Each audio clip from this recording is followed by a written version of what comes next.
acho que sim. Eu acho que tem coisas que, igual eu falei, né? Tem alguns pontos que, independentemente da tecnologia, são esses marcadores de boa prática, né?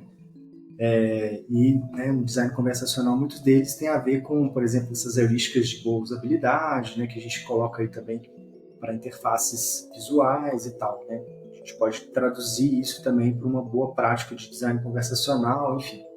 Mas em algum momento, né, no processo de criar um fluxo, de interagir com o produto, ele muda radicalmente, porque o próprio tipo de produto muda, né? A própria forma de fazer também muda. Então, eu vejo que a gente está fazendo agora um momento dessa transição, assim, de cada vez mais a gente está ampliando a gama de maturidade em termos de IA, né, que a gente tinha antes. A alimentação parte bem de limitada, assim, de reconhecimento de intenções por base de palavras-chave, né? Então, assim, o usuário falou a palavra-chave X, é essa possibilidade aqui, né? Senão, não deu match. E aí vai para outra possibilidade aqui. Então, a gente está indo numa gama de restrições e capacidades de não reconhecimento muito grandes, se a gente for falar de tipos. Quanto mais a gente aumenta a complexidade do diálogo, mais a capacidade né, daqueles momentos anteriores lá de conversações com chatbots, não reconhecerem que tipo de coisa que está sendo dita ou fornecer uma informação relevante, porque a gente tem ali a questão de ter que categorizar intenção por intenção, né, assim, tratativa por tratativa de coisas que Contexto, né? com o contexto, né, exatamente. E agora com a IA, eu vejo que a gente está indo para um caminho mais que eles falam de content-based, né? Então você gera um tanto de insumos, esses insumos eles vão alimentando ali a capacidade de entendimento e a gente se transforma numa espécie de curadoria de como que então essas interações estão recebendo e a qualidade de retorno que a gente está dando com base nesse tanto de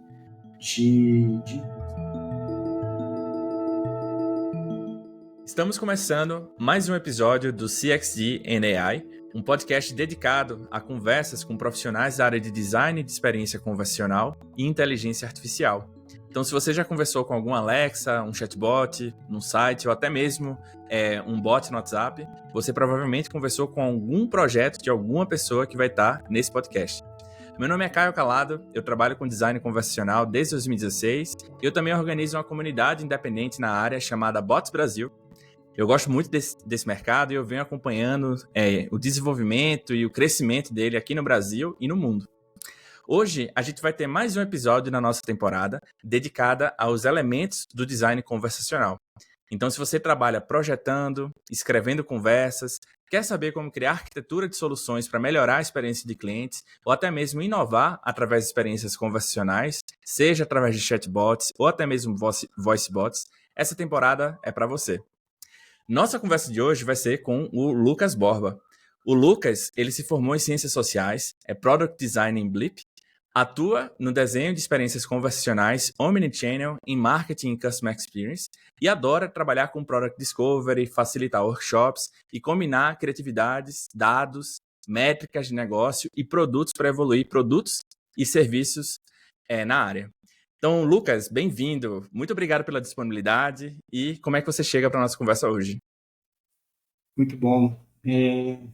Grato pelo convite, tá? Eu chego animado.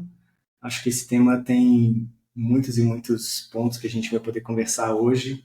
E é um momento muito interessante assim, para mim também, poder estar falando aqui com você. Então, eu estou bem disposto, estou chegando entusiasmado assim, para a gente poder bater um papo hoje. Pô, bom, vamos bater papo, porque da outra vez a gente foi marcar uma conversa rapidinha de 1 hora, a gente ficou acho que 3 horas quase Foi. conversando. E foi muito legal. Bem, a gente vai começar pelo começo, né? Falando um pouco sobre a vivência, né, e o dia a dia na área. Então eu queria falar um pouco mais sobre a sua experiência, né, de projetar experiências conversacionais. Então, como eu falei, a gente já teve essa oportunidade de se encontrar aqui em São Paulo, a gente falou muito de carreira, né? Você falou um pouco sobre a sua recente transição para a área nos últimos anos. E eu queria começar por aí. Como é que foi para você, né, fazer essa transição para o mercado hoje e estar trabalhando aí com experiências convencionais? Como é que foi essa transição para você? Legal, Caio. Esse é um ponto muito interessante, assim, quando eu converso com outros profissionais da área, assim, eu vejo que tem uma convergência, assim, de várias pessoas que vieram de áreas diferentes, né, e porque, né, essa parte do mercado de UX tem crescido nesses últimos tempos, né, então, assim, tem várias pessoas que formaram em design, outras que nem tanto, né. No meu caso, eu antes estava trabalhando com uma startup de educação, né, eu tinha acabado de fazer minha pós-graduação em psicologia positiva, e eu estava produzindo materiais de ensino ligados a competências socioemocionais. Né? E antes disso, eu atuei, né, como você mesmo colocou aí, né, eu formei em ciências sociais, atuei como professor, e também, por eu já ter falado inglês, eu atuei como professor de inglês também, coordenador pedagógico.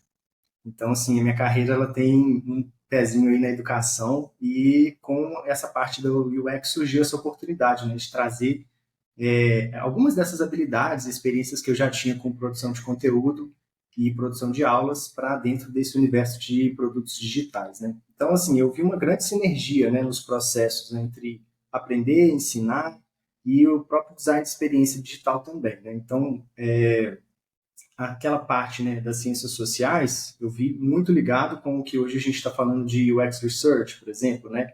Toda aquela parte de UX workshops, né, facilitação, poxa, tem tudo a ver com dinâmicas de aulas, dinâmicas de classe, de grupos, que eu adorava facilitar também, né?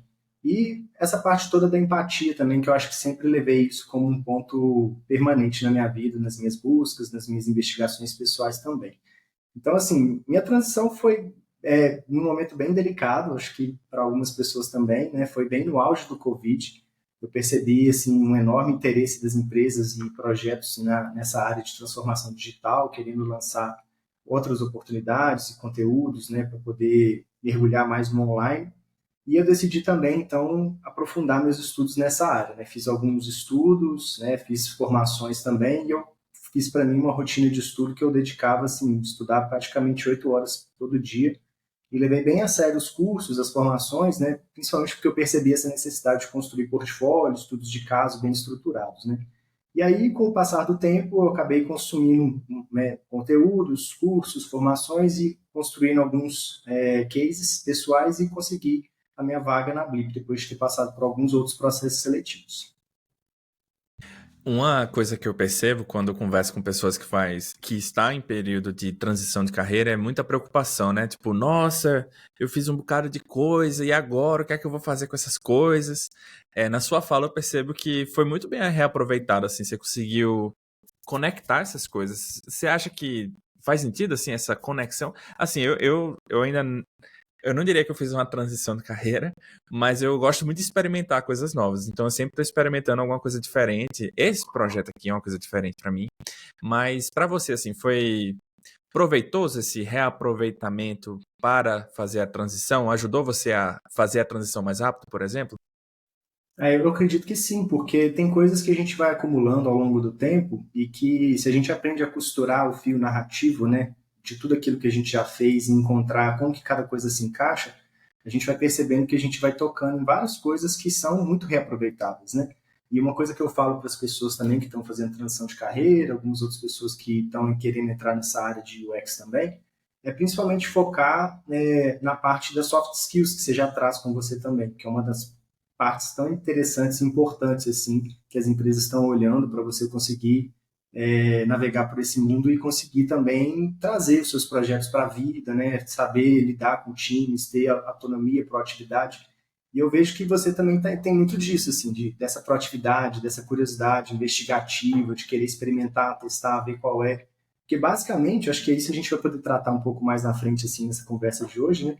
Mas, assim, os princípios, eles são os mesmos. Assim, a gente vai só moldando e vai colocando eles em determinados contextos, mas se você consegue abrir seu campo de visão para poder aproveitar tudo isso que passou e incorporando isso na sua rotina, no seu dia a dia, eu vejo que cada vez mais você consegue ganhar experiências e saber chegar num novo projeto, numa nova empresa, num novo serviço ou produto que você está atuando e entender o contexto com mais agilidade e saber como você vai pensar ali qual técnica, qual método que você vai usar para poder conseguir realmente trazer ali as soluções da menor maneira possível, sabe? Então, acho que tem tudo a ver, sim. No Sabe meu uma palavra? caso, foi bem relacionado com pesquisa, né? Assim, ciências sociais tem um pezinho muito na parte de pesquisa quali, quant, né, a parte toda de etnografia. Então, assim, eu confesso que eu fiquei muito feliz, assim, quando eu vi que, poxa, finalmente o mercado está valorizando antropólogos, cientistas sociais, pessoas que estão fazendo pesquisa qualitativa, querendo conversar com pessoas, extrair insights a partir de conversas, entrevistas. Então, eu acho isso muito interessante, assim, porque na minha época da minha formação, isso ainda estava muito ainda incipiente, assim, sabe? Então, foi bem legal. Pô, legal você ter falado isso. Você já participou, você já acompanhou, ouviu falar de um evento chamado Observe? Não, isso não, ainda Não? não. Então vou te dar uma dica. A Aham. comunidade de pesquisa de experiência do usuário, né, UX Research, desde 2020, uma das pessoas que organiza é o Pedro Vargas, e Hum, junto dele tem mais duas pessoas. Eles organizam essa conferência anual de pessoas que trabalham justamente com a pesquisa da experiência das pessoas usuárias. E já tem 2 anos, já teve duas edições, e estão aí, ano que vem, se projetando para fazer a terceira. Nesses últimos meses, eles começaram a desenvolver mais meetups informais pelo Zoom mesmo, como é uma comunidade espalhada pelo Brasil, mas nesse grupo eu vejo assim que é uma parada muito madura, assim, as fontes de pesquisa, o método, né, de fazer as pesquisas. Então, assim, tem muito pano para manga, assim. Eu acho que tem sim, muita gente da área de ciências sociais que podem ser, eu não vou dizer muito, né, bem assim, aproveitadas, no termo de aproveitar, mas assim, tem muita coisa a contribuir, sabe? E sim, vice-versa, as duas áreas saem ganhando com isso. total, total. É, Você hoje está trabalhando como Product Designer na Blip, e hoje já faz um tempo, né, que você fez essa introdução. Eu queria saber como é que você introduz o que é que você faz hoje.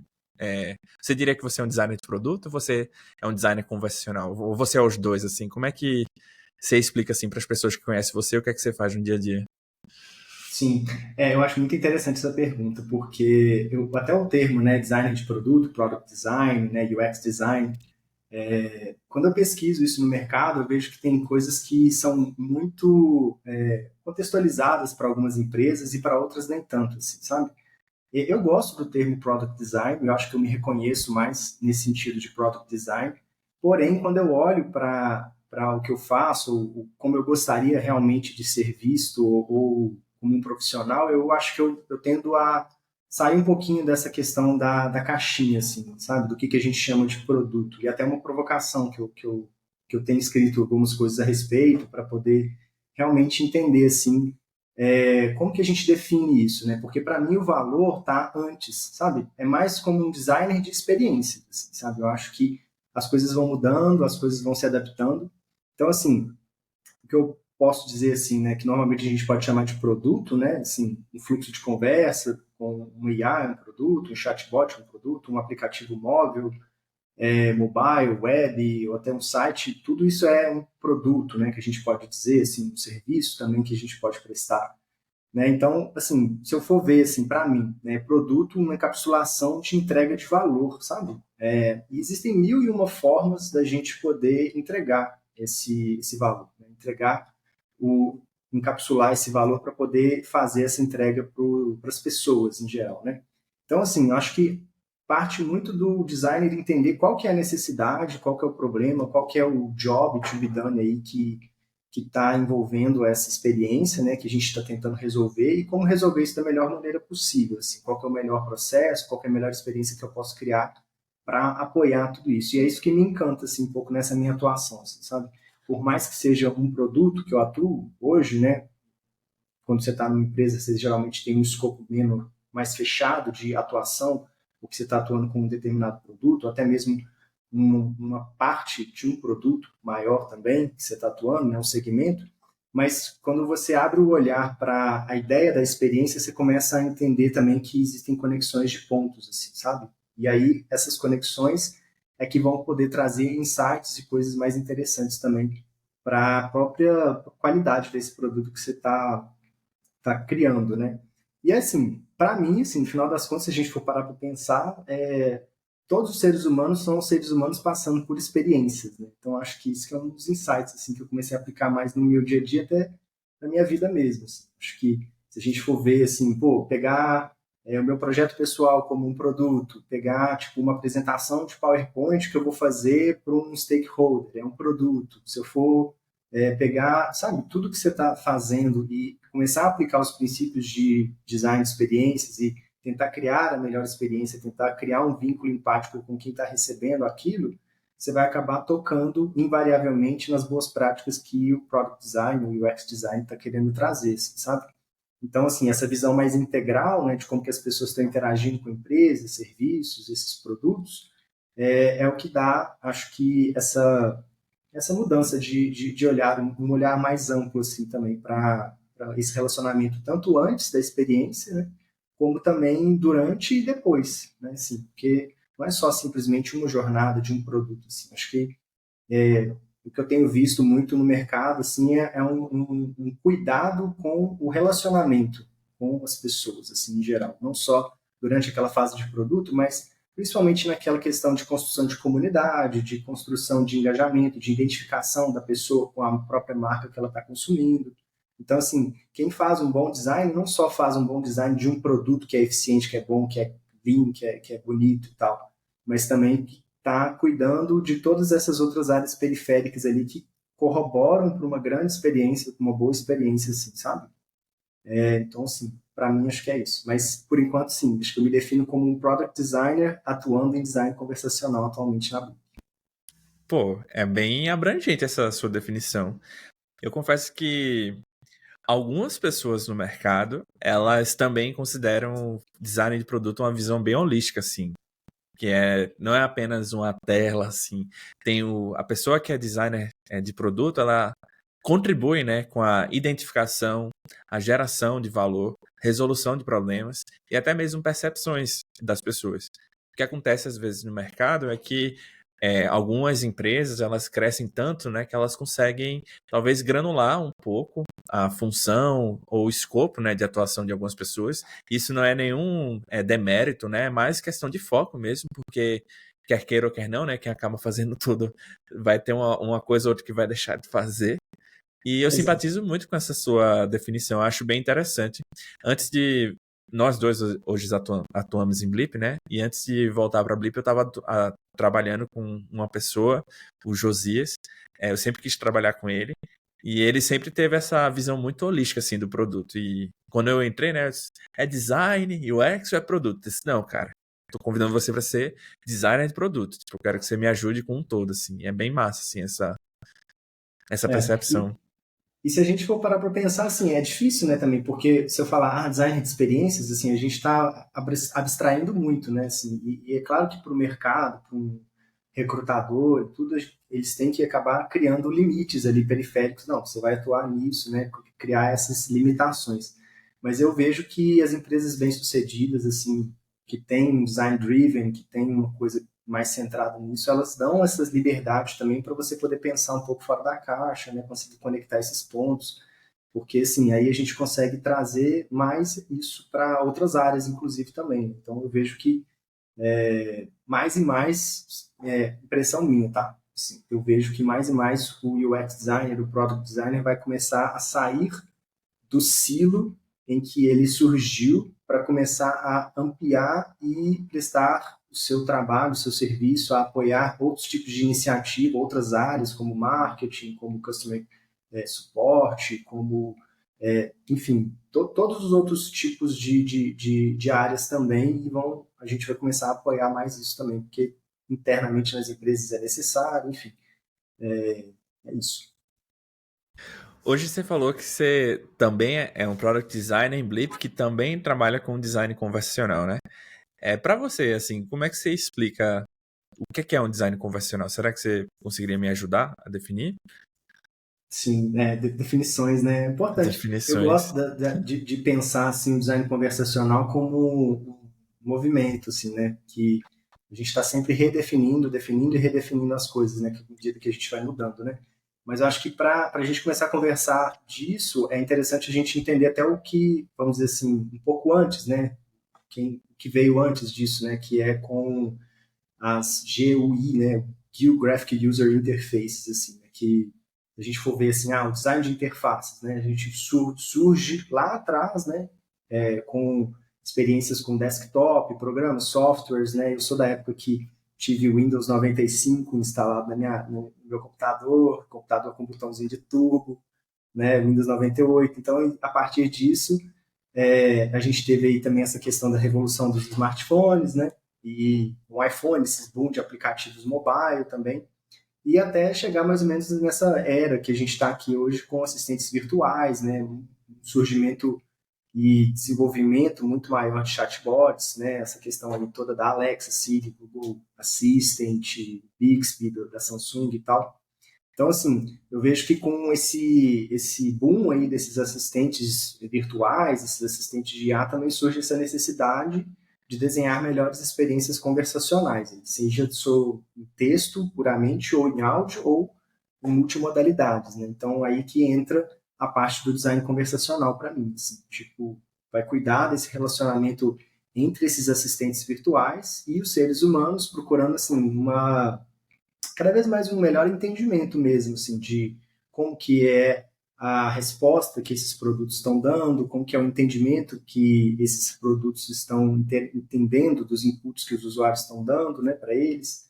E aí a gente vai conseguindo chegar em automações, né, eficiência de tarefas, né, também sem perder de vista um ponto importante que eu acho que o design conversacional cuida, que é a relação, né? Principalmente o relacionamento ali entre a empresa e a pessoa, né? Então, que também deve ser cuidado e nutrido, como eu falei, assim, né? Assim, a gente está pensando o design conversacional não só como apenas aquele momento daquela interação, mas também como que essa interação vai ocorrer, o que ela representa, como que é o tom e voz desse assistente digital, virtual, como que é isso alinhado ao branding da empresa, a imagem que a empresa quer passar, os valores, o posicionamento que a empresa quer transmitir. Então, assim, acho que toca em vários e vários outros pontos assim também que eu acho muito interessante.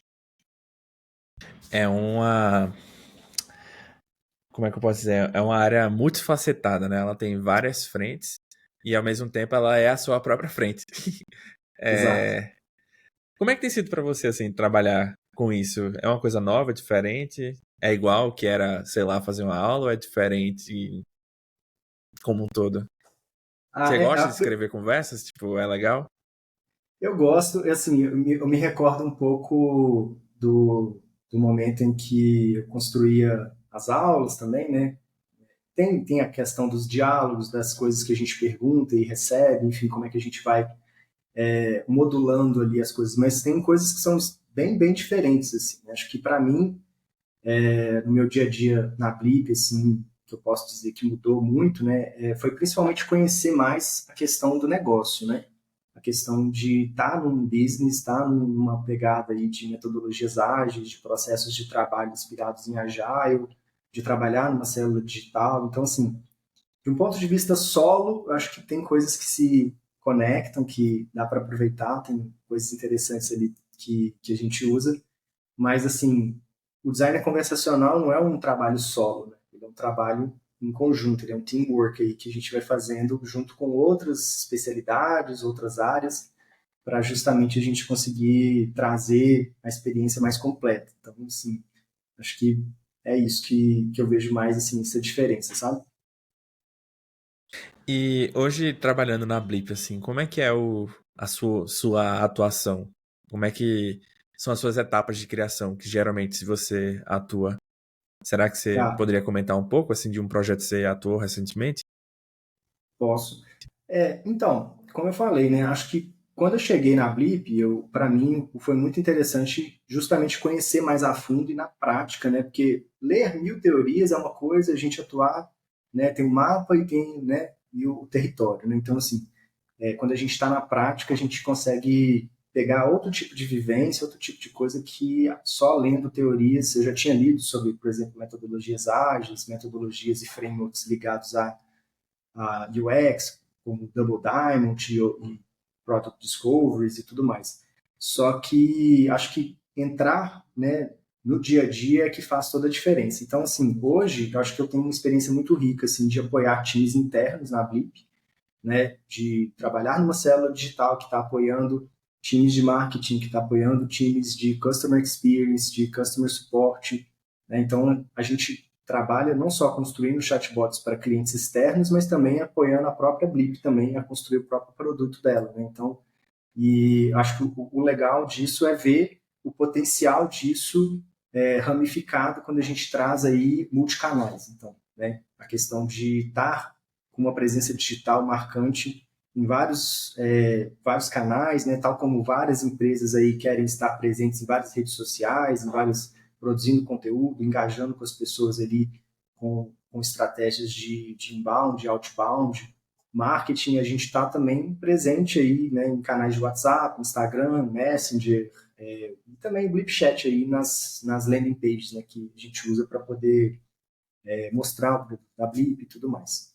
Então, assim, só que a minha atuação ela vai muito além só ideação e arquitetura de fluxo de conversa, né? Acho que uma das coisas que são muito importantes de ser levado em conta nessa atuação é o acompanhamento também, né?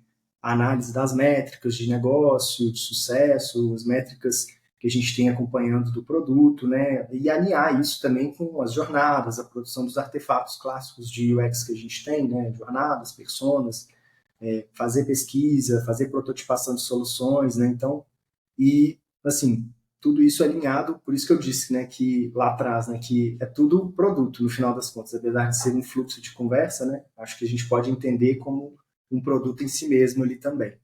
E a parte muito interessante disso tudo é justamente o uso, né, da conversa integrada que hoje está sendo tão discutido e debatido com os modelos de linguagem, né, os LLMs disponíveis que a gente tem. Então, a gente tem trabalhado também com a parte do GPT, então e outros também. Então, acho que tem essas vantagens assim de design conversacional tocar em vários pontos diferentes e pegar um pouco da experiência de cada um deles, assim. Qual foi o seu maior desafio, assim, nessas frentes? Porque marketing tem desafios, suporte de clientes tem outros desafios, estratégia de conteúdo inbound e outbound também tem outros desafios, até mesmo atuar como designer, né, tem seus próprios desafios. Hoje, que tipo de desafio você tem, assim, tipo, para atuar como designer de produto? Essa é uma excelente pergunta que eu venho refletindo sobre isso também, porque uma das coisas que é comum quando eu converso com designers de produto em geral é que a gente tem muita ideia. Geralmente a gente tem muita ideia, a gente tem um olhar muito amplo, a gente consegue ver, só que realizar as coisas é às vezes um desafio, né? Já conversei com designers de produto que, poxa, o desafio é botar as minhas ideias para frente e vender elas para o stakeholder, para o cliente, ter como que eu vou poder passar isso adiante e tal, porque as coisas estão em movimento e elas não param, a roda não para de girar, né? Então a gente tem que encaixar e ter uma capacidade de foco muito grande para poder saber qual projeto ou qual coisa que eu quero dedicar um tempo que vai me dar um resultado mais preciso do que eu quero atingir versus todas essas outras possibilidades que a gente tem de atuação. Então, acho que se eu poderia dizer assim, meu desafio principal é analisar essa quantidade de informação ao mesmo tempo que a gente está criando possibilidades de atuação, ideação, interação do que a gente está fazendo e encontrar ali qual que é o quick win, onde é que a gente consegue gerar valor com o menor nível de esforço e maior impacto possível. Assim. Acho que e fazer uma seleção, assim, né? E fazer um certo luto, assim, também, que algumas coisas vão ficar para um outro momento e que a gente não vai conseguir fazer tudo que a gente quer fazer ao mesmo tempo, porque vai esbarrar em budget, vai esbarrar em capacidade da própria célula de trabalho, de eficiência. Então, assim, a gente saber selecionar o que a gente está fazendo para poder pensar e oferecer, atuar como um consultor. Eu gosto muito dessa ideia do designer de experiência, designer de produto, atuar como um parceiro consultor, assim, que vai dar mais ou menos as diretrizes de, olha, acho que é por aqui que a gente tem que ir para construir e entendendo as métricas que cada cliente tem, cada segmento, cada área tem metas pessoais, metas, né, da própria empresa, como que a gente está alinhando essa proposta para falar, olha, aqui a gente ganha e também ganha aqui, cria uma sinergia com essa aqui, então aí a gente vai construindo essa rede sinérgica, assim, eu acho, sabe, de cada coisa apoiando outra, é como se fosse construindo um castelinho, né, assim, você vai colocando um bloco que vai apoiar um outro aqui também, então é pensar essa visão mais ampla, assim, estratégica mesmo. Assim. Então, o desafio é esse, porque são muitas variáveis, são muitas coisas a se pensar e como colocar isso para frente de uma maneira coerente, né, eficaz realmente, enfim. Acho que é isso. É bem interessante a sua fala, porque, inclusive na Blip hoje tem um conceito, inclusive isso é público para eu estar falando, que é um dos pilares do modelo de parcerias da Blip. Eu participei da ideação desses pilares na minha primeira jornada, que eu estou na segunda jornada. E um grande desafio que a gente tem é de fazer com que o sucesso dos nossos clientes seja o sucesso do projeto, que também é um sucesso do cliente final. É um sucesso triplo, assim, tipo, o que é bom para a gente, na verdade, é bom para o cliente, mas é melhor ainda para o cliente final. E aí tipo assim, eu estou resolvendo, vamos pensar aqui, né, um cenário de uma pessoa conversando com um banco que está com um problema. O banco precisa da gente para conseguir falar com o cliente. O cliente procura esse contato, ou esse ponto de contato, né, para resolver o problema. Se a gente entrega uma solução que ajuda o cliente a encontrar a solução do problema, ao mesmo tempo que o cliente consegue se resolver sozinho, foi bom para o cliente, foi bom para o banco, que de certa forma é o cliente da gente, e foi bom para a gente também, que a plataforma mostrou Exato. que, no caso, a solução, né? A gente conseguiu conduzir uma conversa para criar essa solução. Então, é um desafio, Exato. né? É um É. desafio constante de encontrar esses atalhos de valores, né? De conseguir É o esticar. double win que eles falam, né? No caso É aí é o o triple triple. win, né? É o triple Triple win, win isso. de Exatamente. encontrar isso. Porque se você encontra só a solução que agrada um usuário ou o seu usuário final, mas não gera valor para a empresa, não gera receita, não gera redução de custo, gera, né? Você está, de certa forma, criando uma coisa que lá na frente vai ter um preço, né? E hoje a gente vê várias empresas hoje, né? Justamente nesse dilema, né? Assim, antes tava um foco muito grande ali em aquisição de novos usuários, nova base de usuários, assim, a gente vendo várias empresas ali conseguindo aumentar cada vez mais aí sua base de usuários, agradando usuários, mas não pensando tanto no longo prazo, né? De tipo, poxa, como é que isso vai se sustentar depois? Como é que eu vou conseguir gerar a receita necessária para conseguir manter a minha competitividade e tudo mais? Então, esses novos modelos de negócio, Netflix fazendo aí uma nova, pivotando aí seu modelo de negócio, a própria Disney também agora está falando um pouco disso, e vários outros produtos eu vejo que estão focados nisso, assim, de agora, beleza, como é que a gente consegue não só gerar valor, né, fazer um win aqui, mas também fazer um win para o negócio, e no caso seu, né, de parceiros, né, tipo, criar um ecossistema de parceiros que seja super, super interessante, gere receitas, gere empregabilidade, gere pessoas ali que estão divulgando cada vez mais ali aquela solução. Então, acho que é isso. O olhar do design, conseguir olhar isso, encontrar esse hotspot aí, é o melhor dos mundos. Pô, mas aí, como é que eu posso dizer? Você tem uma visão muito diferenciada, assim, porque eu diria que talvez não é toda pessoa designer que vai conseguir analisar esse todo. É uma É, parada complexa, assim. não, E, total. Nem cabe a gente tentar analisar e propor para tão fora da nossa alçada, assim, sabe? Mas é igual eu falei, eu acho que você não perder de vista o todo, ou ter uma visão macro, por exemplo, do todo, ou do mercado, das coisas, ajuda a você entender onde que você pode atuar, sabe? E que aí você vai conseguir alinhar. Eu gosto muito de uma imagem de um fractal, assim, sabe? Em que as partes estão contidas, o detalhe das partes estão contido no todo, né? Então, você vê como se fosse uma árvore, né? Então, assim, cada modelo daquilo ali está contendo algo maior ali. Então, se sua atuação estiver contribuindo para aquele todo, né, você vai conseguindo ir ampliando sua visão e na medida que a gente for ganhando mais recurso, mais experiência, mais, enfim, time, mais dinheiro, a gente vai conseguindo também recursos. fazendo essas coisas irem para frente também, assim, testando e tal. Lembrando que tudo é teste, né, Caio? Assim, a gente está falando muito nessa questão, assim, acho que não é a ideia de chegar com a coisa pronta, porque pode ser que passe por essa ideia, né, de que o designer de experiência é aquele cara que vai dar o laudo, assim, né, de é aqui que vai acontecer o ganho, Acho que é muito mais uma situação de laboratório, de experimentação, de você ir testando e aprendendo rápido com as coisas para poder encontrar onde que vale mais a pena investir mais, sabe? Do que ficar apostando muito numa coisa, né, grandiosa, assim, de aquele, como é que fala? Bala de prata que eles falam, né? De conseguir fazer o Isso é negócio aquilo que vai resolver acontecer. tudo. É. Cara, eu fico pensando, hoje eu acho que demorou um tempo pra eu conseguir entender, e é algo que eu ainda venho entendendo, assim, amadurecendo em mim, que não é só a entrega, né? É a sustentação também, porque não adianta nada a gente fazer essa bala de prata, mas que ela, por si só, ela não se sustente, sabe? E aí isso é algo que eu venho pensando muito, assim, e amadurecendo dentro de mim, essa ideia. Eu vou dar até um exemplo recente. 2 semanas atrás rolou o evento da Meta, né?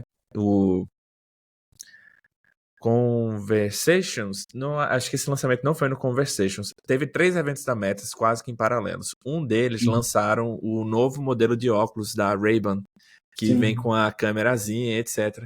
E eu conheço algumas pessoas que trabalham nesse produto, são designers de produtos também. Hoje, antes de entrar aqui não, né? Mais cedo na hora do almoço, eu tava vendo um vídeo da The Verge, que é uma fonte de notícias muito para a área de tecnologia, e a galera fazendo review do óculos e tal. E aí tem uma pessoa que eu sempre acompanho, assim, os comentários dela, porque ela é sempre bem precisa, assim, bem crítica. Aí ela disse assim, nossa, a Meta fez um excelente trabalho. Ela não apenas conseguiu entregar um óculos legal, mas ela também conseguiu sustentar, fazer com que esse modelo fosse relevante, assim. Aí ela começou a explicar alguns elementos do porquê que talvez o Ray-Ban, esse óculos Meta Quest 2, acho que é o nome. Meta Quest não, Ray-Ban Smart Glasses 2, acho que é assim o nome. Uhum. Porque que ele vai ser. Tem grandes chances de ser a ponta de entrada para esses óculos do futuro que a gente vê tanto. E aí tem um outro vídeo de um outro criador de conteúdo, que é o Marquise Brown, que é o MQ BHD. Uhum. Ele fez Ele é fazendo ótimo. paralelo. Não sei se você viu esse vídeo? Não, eu gosto muito dele e do Unbox Therapy também, que eles fazem esses Ah, sim. unbox de produtos. O Marco é ótimo também. Pô, eu gosto muito dele que ele traz uns pontos assim que você nem pensa. Ele fala, o vídeo se você quiser ver, só um spoiler, sai essa semana. Meta lançou Oculus Quest 3 e também lançou o Smart Ray-Ban, sei lá, é o nome complexo, não lembro, composto, eu não Ah, lembro exatamente. Onde é que nós estamos? Aí ele falou, cara, a gente tá aqui, tem esses dois pontos. Um, tira foto, você fala, escuta, faz ligação, e o outro lado você tem o mundo, né? O metaverso. exato. Aí ele fala, o mais interessante é que o mercado tá nesse momento, tem essas duas frentes. E o melhor de tudo é que as duas frentes estão vão se Convergindo, né? encontrar, né? Estão convergindo. E aí é isso, assim, ele também falando bem desses lançamentos da Meta. Porque é isso, a Meta vem, né, como todo mundo sabe, mudou até de nome, de Facebook para Meta. Agora a Meta é a dona do grupo, né, de produtos. É, não é apenas entregar o produto, é também sustentar. Fazer com Isso. que o produto seja leve, que ele seja acessível para as pessoas, que as pessoas vejam valor e queiram comprar nelas e é isso. Então, assim, eu acho que eu aprendi bastante assim, nessa sua fala e é algo que talvez eu estou no caminho certo, porque faz muito sentido, assim. Não é só entregar, a gente precisa também pensar em formas de fazer com que a parada se sustente, segure sozinha e que Exato. ela cresça, né? Eu acho que é o mais desafiador, scale up. Bem, vamos mudar Exatamente. aqui de tema? Vamos agora para o tema principal da conversa? Bora. É, antes da gente começar a gravar aqui, eu perguntei pro Lucas se tinha algum tema que ele gostaria de falar que ele considerasse um elemento chave de design conversacional. E aí tem vários temas, que é justamente a ideia dessa temporada e talvez das próximas temporadas, a gente ir conversando sobre esses elementos, né? Não tem um único elemento, na verdade são vários elementos. E no contexto da gente aqui, quando eu perguntei para o Lucas, ele falou que ele gostaria de falar de uma palavra que eu acho muito interessante, que é a multimodalidade, né? Que é um assunto que a gente vai falar a seguir. Antes da gente falar, eu até queria reforçar aqui e convidar a galera que está escutando a gente de seguir o Lucas, ver o LinkedIn dele. Ele também comentou que está aí trabalhando para compartilhar alguns conteúdos. Também deixa aí um like aí no projeto e segue aqui para vocês ficarem por dentro dos próximos episódios dessa temporada. E tem muita coisa bacana que a gente está produzindo, né? Já tem algumas conversas agendadas, então a gente vai falar muito sobre design convencional e também inteligência artificial. Então tem vários assuntos que eu estou bem curioso para ver o que é que a galera vai falar. Então, antes de a gente falar de multimodalidade especificamente, eu queria saber por que você escolheu esse tema, o que é que te chamou a atenção. Tá. Eu escolhi esse tema porque acho que eu já sabia um pouco dele, já, sabe assim, aquela ideia, você está passando, você sempre passa por uma loja, mas você nunca entra nela, mas você sempre fica ali meio, né, aquilo fica periférico para você, assim, na sua realidade. Quando depois a gente pode falar um pouquinho mais na frente disso também, né, quando eu participei do evento do Unparsed, eu vi muito mais aprofundado as análises e as apresentações tocando no que é possível. E aí, a partir daquele dia, eu comecei a pensar mais sobre isso, assim, pensar mais sobre, tá, beleza, mas se eu pudesse apostar minhas fichas no que vem por aí, né, o que vai acontecer, juntando, igual aquela coisa que a gente estava falando, a gente é bom em juntar os pontos, né, ver uma coisa que conecta com a outra e tal, acho que até você mesmo, Caio, é muito bom nisso, de conseguir ver as tendências, ver o que está acontecendo aí no mercado, né, as novas tendências e tal. Então, assim, esse tema me chamou muita atenção e eu vejo que com o surgimento da IA, isso, por um lado, vai ficar mais facilitado, né? As construções de multimodalidade, em algum sentido, vão ficar mais facilitadas e, ao mesmo tempo, vai chamar também para que a gente possa ir explorando outros tipos de formas de criar experiências, né? Que não sejam só elas centradas nas interfaces visuais, gráficas, vamos colocar assim, sabe? E acho que conversando até com outro designer de experiência, amigo meu, assim, ele me disse um pouco isso, assim, que a gente já está falando disso, né, dos óculos, né? A Apple, né, que sempre foi uma referência, assim, né, de design, de experiência, né, de qualidade de produtos e tudo, muitas pessoas estão percebendo, né, que assim as inovações de um iPhone para o outro elas estão muito di- diminutas, assim, né? Elas estão acontecendo, mas não é tão disruptivo igual era lá no comecinho, assim, quando uma coisa estava lançando e tal. Meio que eles estão apostando agora, né, que esse Apple Vision Pro aí, os óculos, as realidades augmentadas, né, as realidades virtuais, elas vão ser como se fossem, estão testando essa nova possibilidade, essa nova tendência de construção de como que a gente engaja com isso. Se isso vai colar ou não, como é que isso vai acontecer, a gente ainda está num terreno ainda muito exploratório, né? E aí por isso que as empresas estão nessa alta competitividade, testando produtos, lançando dois produtos ao mesmo tempo, fazendo, né, quase que um teste A/B ali para ver o que vai, né, engajar mais, a realidade virtual ou a galera vai querer uma coisa mais, né, discreta, colocar assim, né, com menos funcionalidades e tal. Então acho que esse tema da multimodalidade me atraiu por isso, que é algo que eu venho procurando entender mais e explorar, assim, e que toca um pouco no que eu faço também, assim. Como é que essa multimodalidade funciona na prática, assim? Tipo, e por que é Tá, um elemento do design conversacional para você? tá, legal. Então, o design multimodal, a gente pode dizer assim, é uma abordagem que ela combina múltiplas formas de interação, né? Multimodalidade, né? Então, ela está combinando aí várias modalidades, por exemplo, como voz, toque, gestos, e também a própria interface gráfica em combinações, né? Então, existem, né, multimodalidades que vão tocar em um ou outro ponto, outras que vão tocar em mais, né? A gente tem aí interfaces que vão ser interfaces exclusivas, né? Se a gente for pensar assim, por exemplo, uma Alexa classiquinha bolinha, tá? Falando só de áudio, até um aplicativo de um telefone que só oferece interface visual, textual, enfim.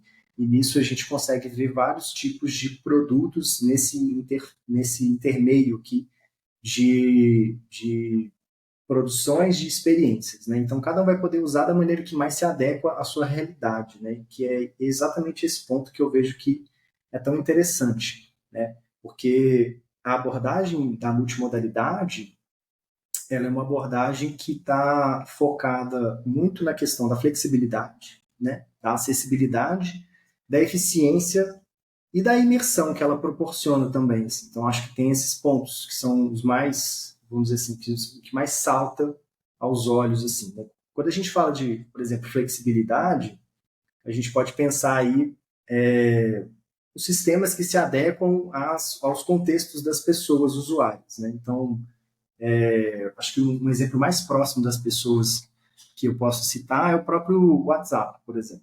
Né? Você pode escolher, por exemplo, mandar um áudio ou escrever um texto. Né? O próprio sistema te dá aquela opção ali de você, se eu quiser digitar um áudio, estou na correria, na rua e tal, eu mando um áudio para o Caio que, pronto, já expresso o que eu queria falar.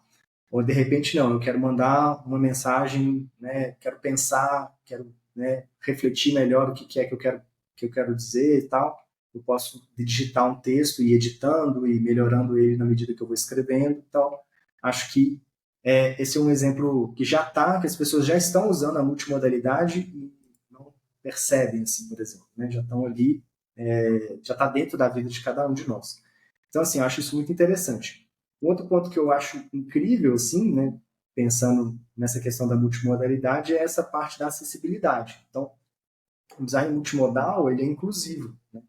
E isso é muito interessante, porque permite, por exemplo, as pessoas com deficiência poderem interagir de diferentes formas com produtos, com serviços, né? Permite também uma maior inclusão digital, né? Só fazendo um parênteses, assim, por exemplo, eu já tive uma pessoa que trabalhou na minha casa que ela tinha muita dificuldade de escrever no telefone, assim, não era a vivência dela, não era o costume dela usar telefone igual, né, nós usamos no dia a dia e tal. Ela mandava áudio, só mandava áudio. Quando ela escrevia, ela não conseguia escrever muito bem, errava, não sabia editar, não sabia voltar ali. Ela me contou que tinha muita dificuldade. Então, o áudio para ela era um recurso de WhatsApp, é uma coisa quase que obrigatória hoje em dia, né?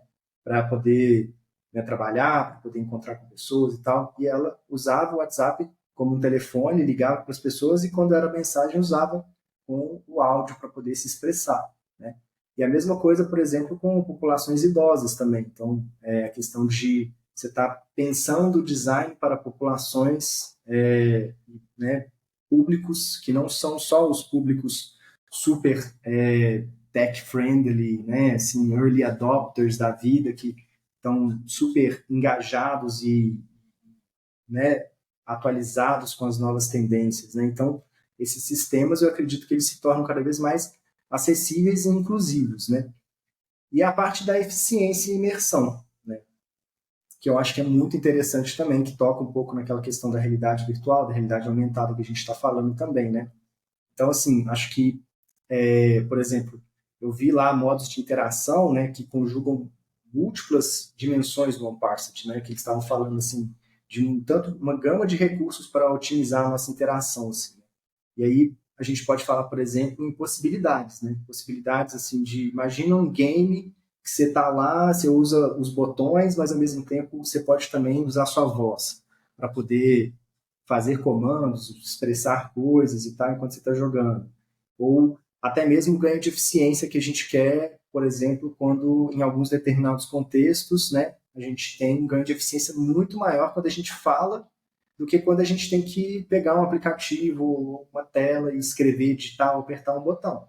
Então, por exemplo, acho que o exemplo mais claro do meu contexto que eu posso citar sobre isso é na Alexa, por exemplo. Se eu falo para minha Alexa assim, marca um timer de 15 minutos, versus, né, eu ter que ir lá no meu celular, desbloquear minha tela, encontrar o app do reloginho, ver onde é que está o timer, selecionar o tempo que eu quero e apertar começar. Então, assim, como que a jornada de um e de outro é completamente distinta para uma mesma tarefa, uma mesma dor, mesmo desafio ou problema que eu quero resolver.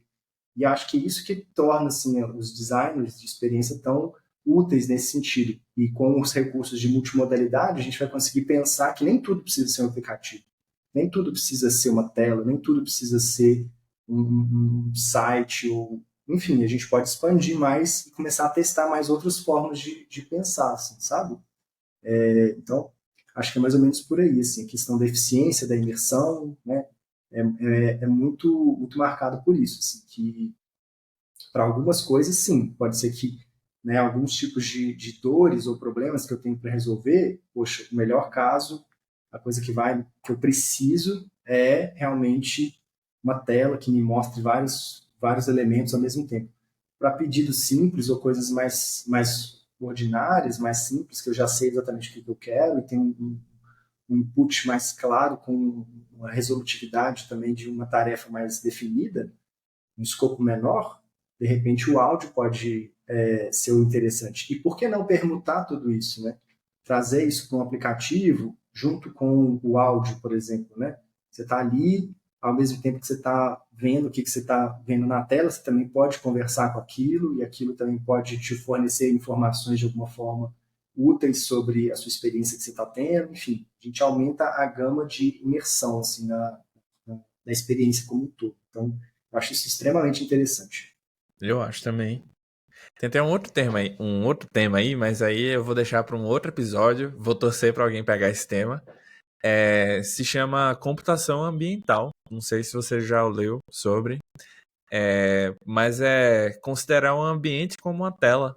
Um ambiente conversa e ele se adapta às suas necessidades. O melhor exemplo disso que aconteceu durante a gravação, eu tenho rotinas aqui em casa que são configuradas através da Alexa, por exemplo, e a minha casa conversa comigo. Ela avisa quando tá chovendo, ela avisa quando chega alguma coisa. E eu acho massa de pensar nessas experiências, né, como uma forma de fazer com que a coisa seja mais imersiva.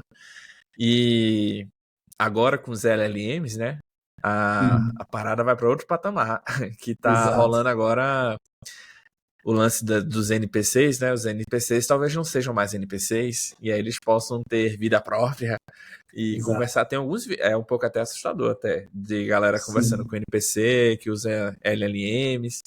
E tem um designer que eu gosto muito, que é o Pablo Stanley, não sei se você conhece ele.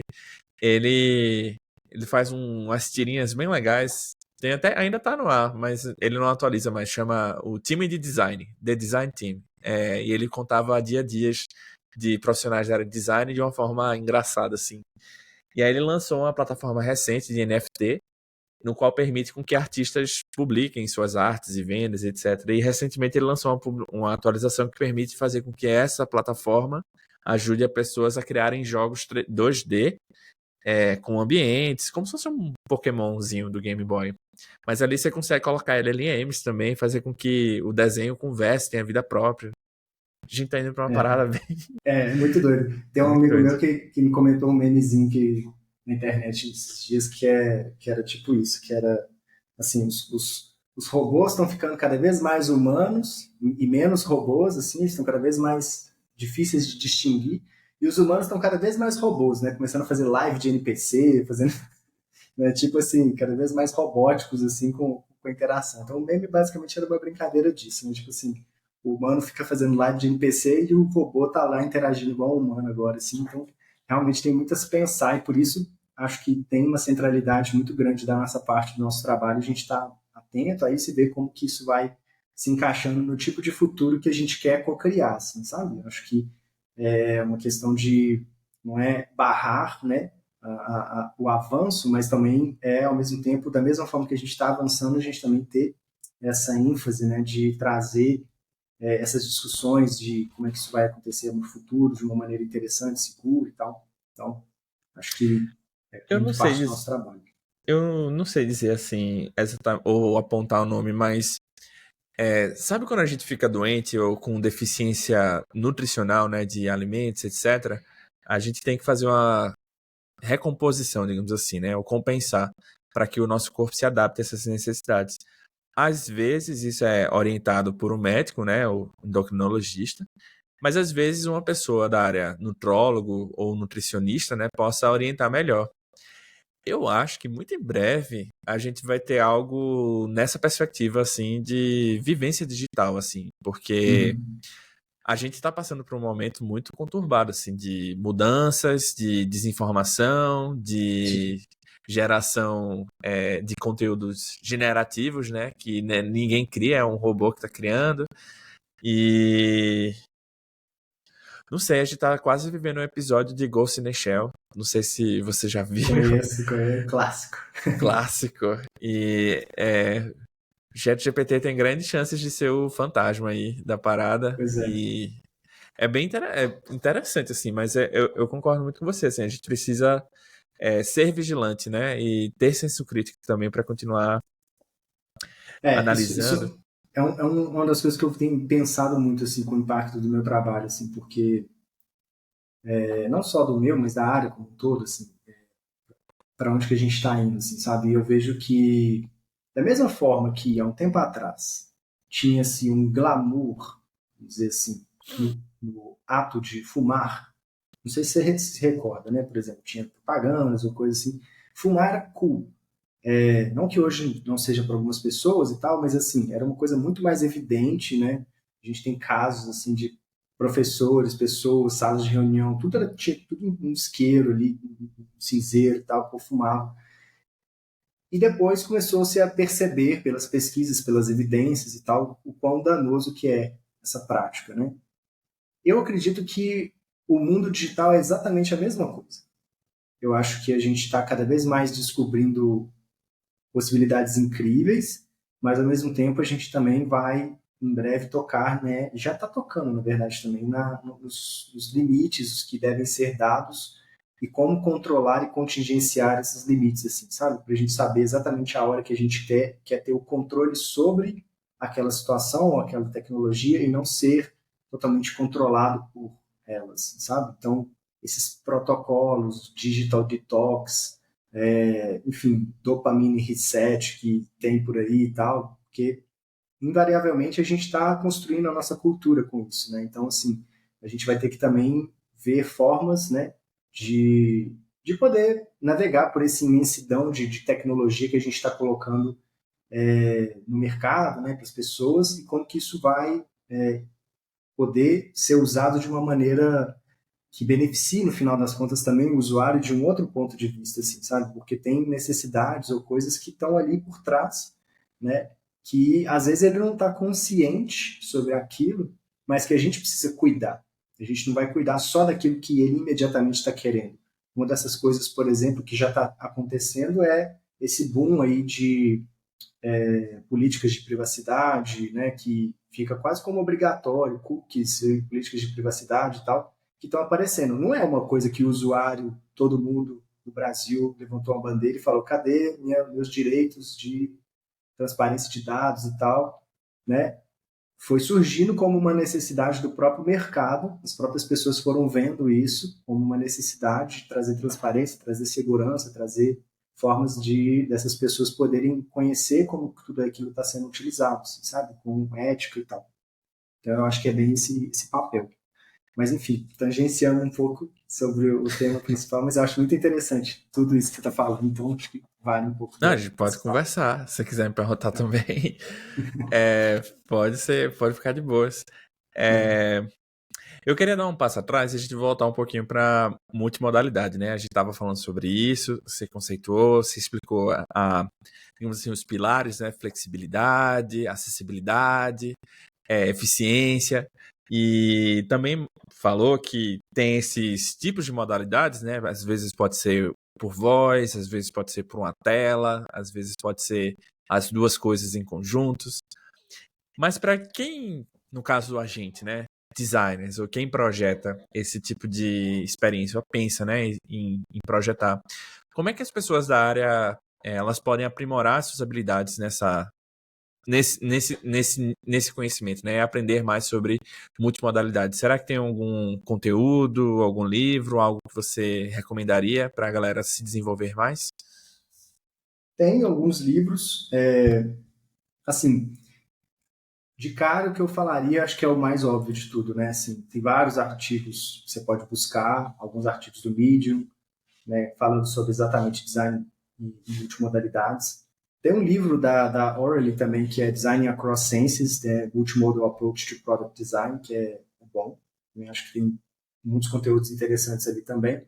Mas como é uma coisa nova, e também, assim, por exemplo, se você for parar para pensar, muitos desses devices que a gente está falando aqui hoje, eles são muito recentes. Então, assim, livros ou produções assim sobre eles, ainda eu não vi tanto assim sendo produzido, sabe? Eu acho que em breve a gente vai conseguir ver mais essas interfaces de produções acadêmicas falando e pesquisando sobre esses tipos de devices e como que eles vão interferindo com a experiência do usuário, possibilidades de negócio, enfim, possibilidades para a própria criação aí de experiências mais interessantes, né? Tem o próprio Conversation Design Institute também, que eu acho interessante, mas é mais nessa parte de conversational e voice, né, que a gente está falando, que é um dos patrocinadores que eu vi lá do OneParsec, que estava participando junto com os outros palestrantes e tal, falando sobre. E eu acho que é nem isso, assim, sabe?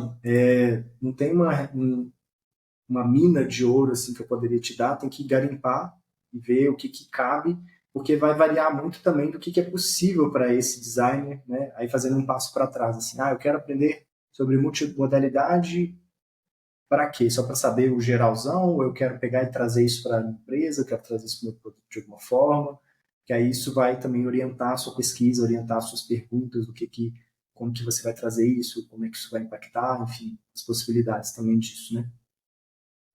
Eu vejo que a multimodalidade, assim, de certa forma, ela também está atrelada à multicanalidade, né? Se a gente for parar a pensar. Total. O lance é como é que a pessoa designer, ela consegue contribuir para dar acesso, digamos assim, a esse repertório, né, de conhecimentos ou de temáticas que, de certa forma, não estão agregados ou juntas entre si, mas podem estar juntas. Então, sei lá, Exato. hoje tem funcionalidades de call deflector que a pessoa liga numa central de atendimento e a central de atendimento manda continuar a conversa pelo WhatsApp ou pelo Messenger. Tem também a possibilidade de, dentro do WhatsApp, utilizar tecnologias de interpretação de texto para entender um áudio de uma pessoa e retornar, seja em texto, e em alguns casos também retornar com áudio, né, também, que é possível de ser feito. Isso. Então, assim, o nome é diferente, mas ele também se encaixa com Total. outros conceitos do mercado. Eu queria perguntar, como é que você mistura assim, esses dois conceitos, né? Multimodalidade, boas conversas, agregar no engajamento das conversas ou melhorar a experiência de um projeto? Você tem alguma experiência nesse sentido? Sim. Então, acho que a parte do design conversacional junto com o ser multimodal, eles se combinam tão bem assim, justamente porque nós somos seres multimodais, né? Então, e nossas conversas são multimodais. O tempo inteiro que a gente está conversando, eu estou te vendo, eu estou vendo o que você está, né, refletindo aí na sua expressão facial, estou te escutando, a gente está o tempo inteiro interagindo por todos os nossos sentidos, né? Então, assim, pensar o design conversacional por esse meio também, a gente toca uma proximidade de experiências que a gente já se reconhece nelas, assim, de alguma forma. Então, acho que é muito interessante. Da minha experiência, assim, que eu posso dizer de atuação que a gente vem investigando, que eu acho que é tão interessante, né? A gente já trabalha na questão de multicanais, como você mencionou, né? Então, assim, a presença digital de uma empresa em multicanais de mensageria, por exemplo, e algumas dessas redes, né, de social media, enfim, faz com que a gente tenha aí uma estratégia omnichannel, né? Então, a gente está em mais lugares sendo vistos, né? A gente aumenta o nosso guarda-chuva, vamos colocar assim, de possibilidades que a gente está abrigando, né? De por onde está entrando as pessoas por esses canais e como que a gente está oferecendo experiências por elas. Acho que o que a gente vem testando e vendo um bom resultado nesses últimos tempos é a questão justamente do áudio, sabe? Porque em alguns tipos de tarefas, em algumas formas de interação, o áudio ele se mostra como uma possibilidade muito mais interessante, né? E aqui eu cito, por exemplo, no caso de pesquisas, né? A gente frequentemente várias empresas fazem da pesquisa de NPS, pesquisa de CSAT, pesquisas fazendo pesquisas com os usuários, pesquisas, né, com outras pessoas e tal. E por que não incluir, né, a parte do áudio, né, nessas pesquisas? Porque eu não sei você, mas assim, eu tenho uma super preguiça de escrever um textão de feedback para qualquer coisa. Às vezes eu posso amar a coisa, mas assim, eu vou pegar ali, vou escrever um textão ali, detalhando tudo. De repente, se eu pudesse só mandar um áudio e, sei lá, desabafar o que foi ruim para aquela empresa, para dar esse feedback para eles, ou então elogiar eles de uma maneira, né, legal, que eu acho que impactou, enfim. Se a gente souber construir essa interação para a gente saber perguntar e dar essa opção de, aqui, você pode escrever, mas se você quiser também, pode mandar um áudio para a gente e tal. A gente aumenta a gama de possibilidades de interação e com isso a gente percebe também um aumento do engajamento, né, disso. Então, a gente consegue recolher mais os inputs. E eu gosto muito dos inputs abertos, porque, como eu te falei, como cientista social também, então a gente é data-driven, né? Claro, a gente está falando de quali, mas também a gente está falando do quant, né? Dos números ali, dos dados de interação, mas os números quantitativos, vamos colocar assim, eles são muito limitados, assim. E a gente só vai saber aquilo que a gente já quer saber mesmo, sabe assim? E aí, nesse quadrante do que eu sei, o que eu sei que eu não sei, e tem um outro mundo inteiro que é o que eu não sei que eu não sei. Então, assim, o que eu não sei que eu não sei, eu nunca vou saber com um dado simplesmente de múltipla escolha ali. Que eu já limito ali o que é possível de eu saber. Isso só vai vir pelas informações abertas, a forma como as pessoas vão se comunicar livremente e como que a gente vai recolher e curar essas informações para trazer insights. Então, eu acho que o áudio entra muito nisso, assim, sabe? Para algumas interações específicas, por exemplo, como essa de pesquisas, e também para algumas outras, né? Por exemplo, igual eu citei da Alexa, né? Para algumas aplicações aí de chatbots, poxa, tem coisas que eu uso em chatbots que eu uso mais ou menos a mesma coisa, toda semana. Vou dar um exemplo, meu cartão da Alelo, por exemplo. Eu consulto meu saldo por lá porque eu não gosto do aplicativo. Tipo, eu acho mais simples de navegar Dá por pra um bot. consultar por um bot? Dá para consultar por um bot. Você Eu não acredita sabia nisso? dessa. Nossa, eu vou fazer isso. Eu peço algumas contas por bot também. Minha conta da Oi é por bot, no Pois caso a é. Joyce. Eu sempre A do esqueço Alela eu minha não sabia. senha, eu esqueço a minha senha, não sei qual que é a minha senha, eu tenho que Ah, ele reseta lembrar um a minha cada senha. 2 semanas. Você abre o app e tem que abrir de novo. Aí você, meu Deus. Exato. Tá vendo toda a fricção? Né? Acho Sim. que as pessoas que estão ouvindo aí também podem identificar aí quantas vezes a gente fica com fricção e a gente desiste no meio da jornada porque eu não quero nem abrir meu e-mail, porque se eu abrir meu e-mail eu sei que eu vou ver um tanto de coisa que vai me tirar minha atenção. E aí, assim, enfim, por aí vai. Então eu uso no WhatsApp. E aí, assim, uma evolução disso para qualquer outro tipo de serviço mandar um áudio, consultar meu saldo no cartão Alelo.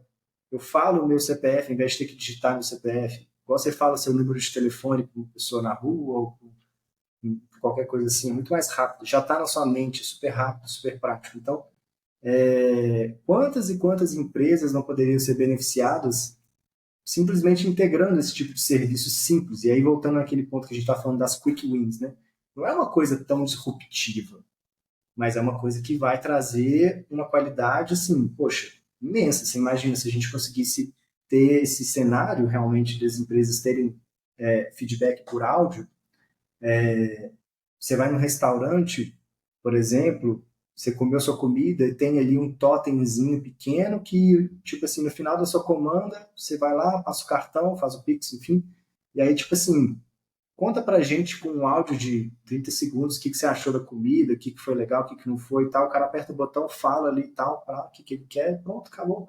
Aquilo ali vai para o sistema, você consegue começar a coletar input. Então, assim, as possibilidades são imensas. Então, eu sou muito entusiasmado com essa parte do áudio, assim, por isso, assim, sabe? Cara, uma coisa que eu falo já há um tempão e não sei como é que a galera interpreta ainda é o dado conversacional, ele é muito mais rico e ele é acionável. Porque o próprio dado, por si só, ele já está te dizendo qual é a intenção da pessoa. Então é muito diferente de a gente analisar, por exemplo, um Google Analytics. O Google Analytics ele vai te dizer onde é que a pessoa está, tempo de sessão, qual foi os cliques delas até chegar ali, mas ela não vai te dizer o porquê. Ela não vai, Exato. a não ser que ela consiga, de alguma forma inteligente, passar isso na URL, mas não vai te dar essa informação. Você consegue analisar perfis de comportamento, já de conversão, mas ainda assim, se você chega para uma pessoa num período Black Friday ou numa ação de Natal, e aí, é o Papai Noel, o que é que você quer do seu Natal? Aí a criancinha, sei lá, alguém fala, nossa, eu queria dar uma panela para minha mãe porque ela gosta muito de cozinhar XPTO. Naturalmente as pessoas falam as coisas e o dado conversacional, por conta disso, ele permite a gente analisar e entender muito além do dado demográfico, do dado de acesso, assim. E eu acho que Exato. você, como uma pessoa da área social, deve ser muito massa, assim, ter a possibilidade de analisar É, dessa forma, assim, granular. foi uma das minhas dificuldades que eu tive quando eu entrei em design também, assim, porque eu comecei a ver alguns artefatos, algumas formas de ilustrar as coisas de uma maneira muito simples e talvez não tão acionável, assim, sabe? Tipo, eu sempre tive dificuldade, não sei se você também. Por exemplo, com o tal da persona, sabe assim, aquela persona, tipo, Gabriela, 34 anos, é uma adulta e tal, tipo, ah, sabe assim, isso vai me ajudar no máximo em, tipo, eu conseguir fazer um direcionamento de uma campanha paga focada, né, num perfil demográfico regional disparado ali para um determinado ponto ali. Mas o ouro mesmo está exatamente em qual que é o contexto dessa pessoa, o que, que ela está passando, o que, que ela está vivendo antes de interagir com o seu produto, como que ela entra, as várias formas que ela entra no seu produto, assim, porque não é só uma forma, né? A jornada não começa só de um ponto sempre. Às vezes eu estou no meio da rua, às vezes eu estou cansado, às vezes eu estou no final do dia, às vezes eu estou... E aí entra essa questão da gente reconhecer esses pontos diferentes, né? E saber customizar. Tem uma das coisas que eu ouvi também lá no Parsons, que foi muito interessante sobre isso, né? Parece que a gente está com a IA generativa, com esses reconhecimentos aí de cada vez mais aumento de curadoria de dados, né, para a gente poder criar cada vez mais modelos robustos que entendem cada vez melhor, a gente está tocando num ponto muito interessante de personalização extrema da experiência do usuário. Então, assim, vai chegar um ponto em que eu vou poder coletar os insights, né, os inputs do Caio de tal forma que o app vai poder se adequar às suas preferências todas.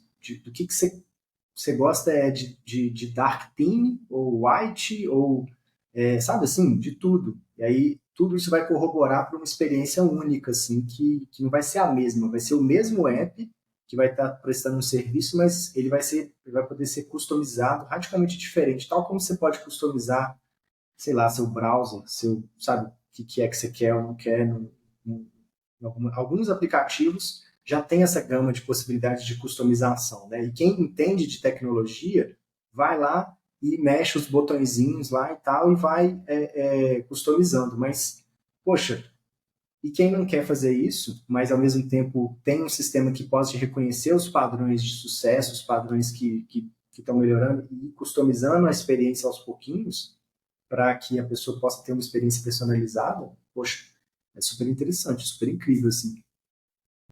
É um futuro bem promissor mesmo. Você dá oi e já É, magicamente vira lá a parada. É muito doido pensar.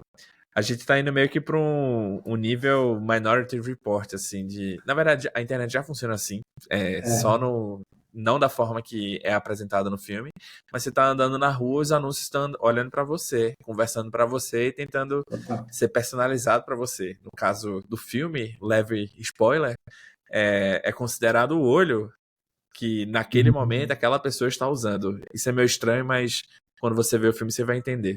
Sim. E é isso, no caso aí são os rastros digitais. Aí entra o ponto que você falou ali, do porquê que a gente tem hoje leis de manipulação, de transparência de dados. é por conta disso, velho, para tentar defender um pouco, ajudar a gente Sim, a atuar, né, nesse meio digital e conviver, digamos assim. isso. É, você queria comentar mais? Não, eu acho que é isso mesmo, assim. Pensando assim na questão dessa multimodalidade, né? Uma coisa que eu estava pensando aqui também, Hum. que acho que eu esqueci de falar, é como que a gente pode entender em que momento, né, que é mais interessante o usuário receber um áudio ou receber um texto, sabe? Em que momento que... E um dos estudos, né, disso, né, de saber entender isso é justamente na própria forma como nós temos a nossa cognição, né? Então, assim, a gente, né, para grande maioria das pessoas, né, a gente fala mais rápido do que a gente escreve, né? E a gente também consegue ler mais rápido do que a gente consegue ouvir. Então, assim, é muito mais interessante quando eu posso, em algum determinado contexto, eu já sei exatamente o que eu quero, eu poder ter a opção de falar o que eu quero, ditar o que eu quero, perguntar ou acionar ou, enfim, solicitar, do que ter que escrever, né? E a mesma coisa no sentido de receber informações, né? Poxa, de repente, se eu recebo um texto ou um resumo, ou enfim, eu consigo absorver essa informação e aí a gente tem aquela questão do ganho de eficiência. Então é mais nesse sentido mesmo que eu acho que falta de eu complementar disso. Eu peguei um dia desse pensando, eu moro perto de um açaí, numa casa de sucos naturais. E aí lá eles usam uma maquininha de uma máquina, de uma marca específica. E aí ele foi me fazer um suco, tinha uma vitamina lá que eles ofereceram, eu disse, eu quero essa vitamina. Nossa, eu acho que ele deu uns 30 cliques, assim. Eu disse, você tem que clicar isso tudo. Ele disse, porque eu tenho que achar esse suco, ele fica dentro de uma categoria que tá dentro de outro lugar. Aí eu disse, por que que tá assim? Ele disse, porque foi assim que o app foi feito. Eu fiquei pensando, nossa, imagina só, né? Essas maquininhas tinham um modelo nelas, o cara aperta o botão, o cliente vai querer XPTO. Aí ele já faz lá o pedido e só paga. Nossa, ia ser Acabou. show. Ganho de Acabou. eficiência enorme. A gente vai pegando assim, aí você pega o ganho de eficiência disso em tantos segundos versus tantos funcionários versus tantas franquias. Qual que é o ganho de tempo, né? Acho que, poxa, a gente quer fazer tudo isso para poder liberar tempo para a gente poder fazer outras coisas, liberar a gente de ter que ficar fazendo tarefas repetitivas, monótonas, né, que não fazem sentido.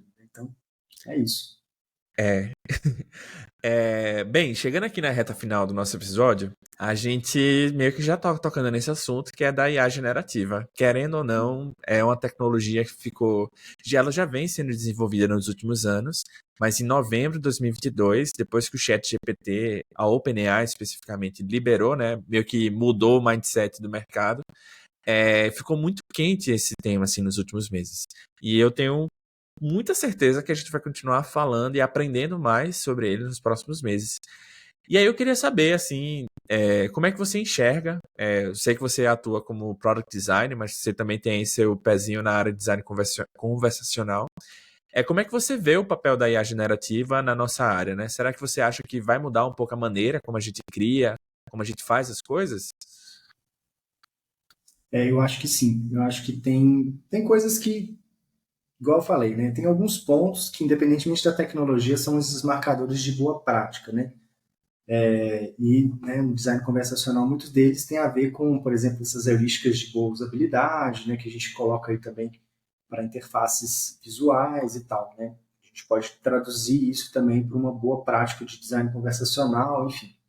Mas em algum momento, né, do processo de criar um fluxo, de interagir com o produto, ele muda radicalmente, porque o próprio tipo de produto muda, né? A própria forma de fazer também muda. Então, eu vejo que a gente está fazendo agora um momento dessa transição, assim, né? De cada vez mais a gente está ampliando a gama de maturidade em termos de IA, né, que a gente tinha antes, alimentação, parte bem limitada assim de reconhecimento de intenções por base de palavras-chave, né? Então assim, o usuário falou a palavra-chave X, é essa possibilidade aqui, né? Se não deu match. E aí vai para outra possibilidade aqui. Então a gente está indo numa gama de restrições e capacidades de não reconhecimento muito grandes, se a gente for falar de tipos. Quanto mais a gente aumenta a complexidade do diálogo, mais a capacidade né, daqueles momentos anteriores lá de conversações com chatbots,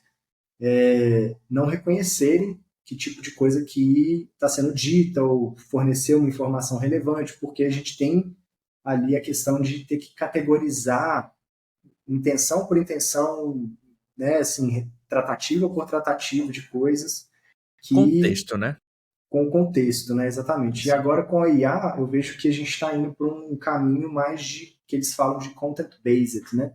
Então você gera um tanto de insumos, esses insumos eles vão alimentando ali a capacidade de entendimento e a gente se transforma numa espécie de curadoria de como que então essas interações estão recebendo e a qualidade de retorno que a gente está dando com base nesse tanto de inputs, né? E aqui acho que o exemplo mais clássico é, por exemplo, o clássico FAQ, né, de sites e tudo mais, as perguntas mais frequentes que eram possíveis de a pessoa dar uma olhada lá e tal, para toda uma alimentação de base de dados, artigos técnicos, né, enfim, todo tipo de conteúdo que aquela empresa produziu ao longo dos anos e tudo, ela pode alimentar esse IA com isso, né?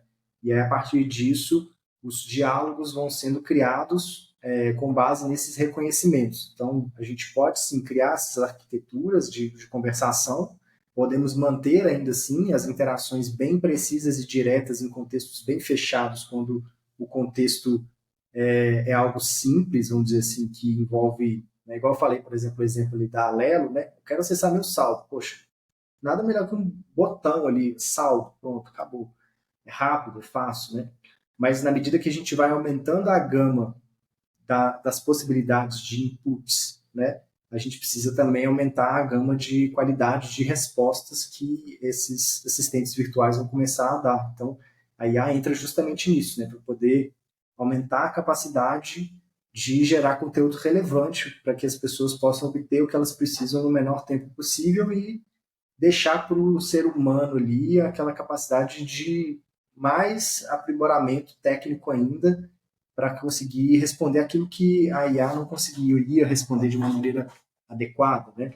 E também, principalmente, focado na questão do tipo de resposta ética que eu quero que essa IA dê, né? Então, assim, como que ela vai responder, né, questões ligadas a temas sensíveis, polêmicos, né, como que ela vai representar a voz da empresa diante de alguns tipos de insultos ou perguntas capciosas ou coisas desse tipo. Então, tudo isso é muito importante de entrar nessa nova prática, nesse novo momento, assim, que antes a gente tinha um grau de controle muito mais restrito, né? A gente poderia simplesmente responder genericamente, sobre isso eu não sei nada, não posso te ajudar, mas que tal você tentar aqui, esse menu aqui com essas opções, né? Para um outro momento do tipo, olha, isso aqui, né? E aí a gente vai ver como que é que a gente deveria responder isso como empresa, como é que a gente quer se posicionar com relação a isso. Então, enfim, acho que aumenta muito a gama de possibilidades aí que a gente tem para atuar nesse sentido. Eu acho que a gente realmente está ainda descobrindo assim, esses padrões, né? Se a gente for pegar, por exemplo, a gente trabalha na área de design, um padrão de indústria que ficou muito popular nos últimos anos foi o design system. Acho que é um termo que todo mundo se familiarizou e tem conhecimento, né, da relevância, do porquê de ter uma biblioteca de padrões, de elementos reutilizáveis, enfim. Tem vários conceitos que a gente pode desdobrar nisso, mas em termos do uso da IA, GPT, generativa, nesse contexto é algo que meio que a gente ainda não encontrou a fórmula. Eu acho que o mercado inteiro está em busca dessa resposta. Mas uma sugestão que eu daria, talvez, eu acho que uma coisa que a gente vai ver bastante, não sei se é muito conteúdo, acho que o conteúdo vai ganhar outro nome e vai virar conhecimento. Hoje a galera tem o nome específico é Knowledge Base Management, Uhum. gerenciamento de base de conhecimentos. O lance que as LLMs são muito boas, né, de analisar grandes bases de dados e gerar respostas. Mas e se essas bases já estiverem organizadas de uma forma que otimize o conhecimento? Que Exato. tipo de respostas a gente pode gerar, né? Então, acho que a gente está saindo, que nem eu comentei no outro episódio, que isso não foi nem uma fala minha, foi mais do Gabriel, que é a pessoa que fala. Ele fala muito da ideia de cercear, né? A gente vai estar ali meio que vendo a governança das respostas e tentando melhorar o que é que o modelo fala. Mas ainda assim, eu acho que a gente está passando uma mudança mesmo de paradigma. A Sim. gente está saindo de um conceito de fluxos lineares, né? Eu sei de onde a pessoa está vindo, para onde a pessoa está indo, para fluxos circulares. Ela está saindo de um Exato. domínio e chegando em qualquer lugar. Ela pode dar um 360 aqui e ainda assim obter Exato. o que ela quer. Exatamente. E assim, é muito rápido, né? Pra gente, a expectativa, quando várias empresas já colocam ali um assistente, um copilot, uma coisa assim, já nativo, ao lado do seu produto principal, enfim, e as pessoas estão começando a interagir cada vez mais com aquilo, né? É que a gente consiga também estar posicionado dessa forma, né? Da gente conseguir trazer esse tipo de qualidade de experiência também. Então, se a gente se mantiver, né, na linearidade, invariavelmente vai chegar um outro produto, uma outra coisa que vai acabar trazendo uma experiência muito mais interessante, muito mais eficiente, assim. Então, realmente é essa a questão, da gente conseguir ir se posicionando, mostrando e navegando por isso, assim, né? E aprendendo justamente com isso, né? Eu acho muito, muito interessante, assim, porque quando a gente abre a gama de possibilidades de reconhecimento, a gente abre a gama de coisas que a gente recebe também. Então, assim, e é muito interessante, porque tem, poxa, várias pessoas ali que estão interagindo e tal, enfim, o que que a gente faz? A gente, né, como é que a gente responde a esse tipo? A gente entra na onda, a gente brinca também, a gente, não, a gente restringe, a gente tem, né, aí vai do posicionamento da empresa, como que é o tom, a voz, como que a gente quer tratar esse tipo de coisa, qual que é o custo também para a empresa com relação a essas coisas, então, assim, como que ela vai, enfim, realmente fazer esse cerceamento aí que você está falando, né? De ver o que, que é ou não possível ali da gente responder. Indo aqui para a reta final já, na preparação desse episódio, você comentou que gostaria de falar do Unparsed, que foi o evento que aconteceu lá em Londres, foi feito pelo Kane e o pessoal do Vux.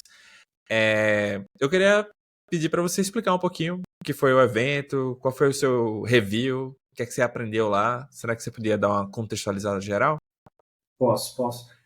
Então, foi um evento focado em design conversacional, mas também com essa pegada toda de multimodalidade que a gente está falando, né? Acho que para mim, pessoalmente, foi um divisor de águas, assim, que eu acho que eu nunca tinha parado para pensar tanto e refletir assim, né, nesse futuro, no impacto, né, que o design conversacional e as multimodalidades já estavam tendo assim no mundo, né, e pegar os estudos de caso, né.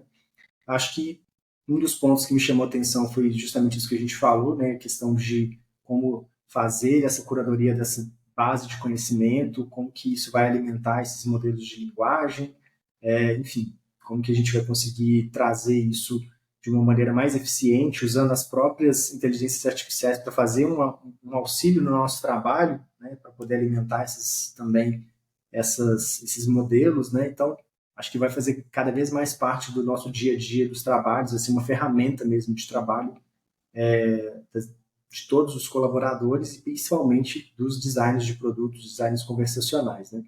Mas, assim, tem umas coisas que foram muito fora da curva, cara, que eu achei muito interessante, assim, que eu nunca tinha parado para pensar e nunca tinha visto também, sabe?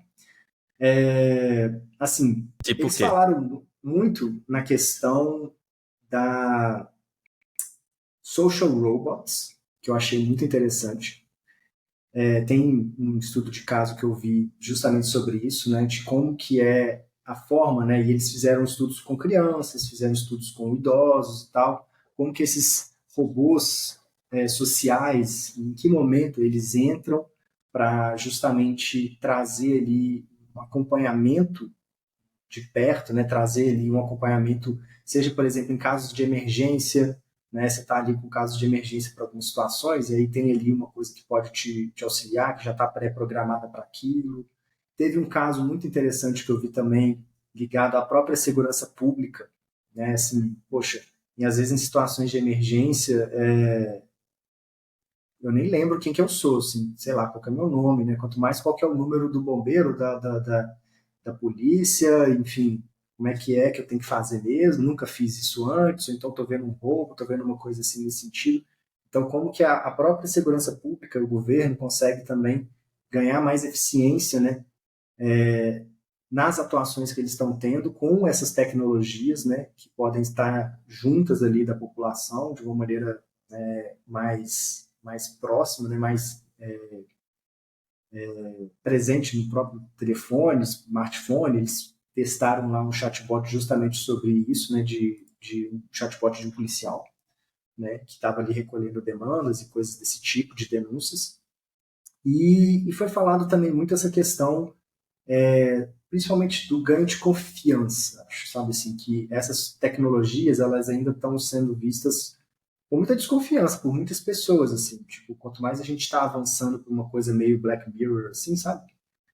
Pô, mas será que é seguro mesmo? Ou será que, sabe assim?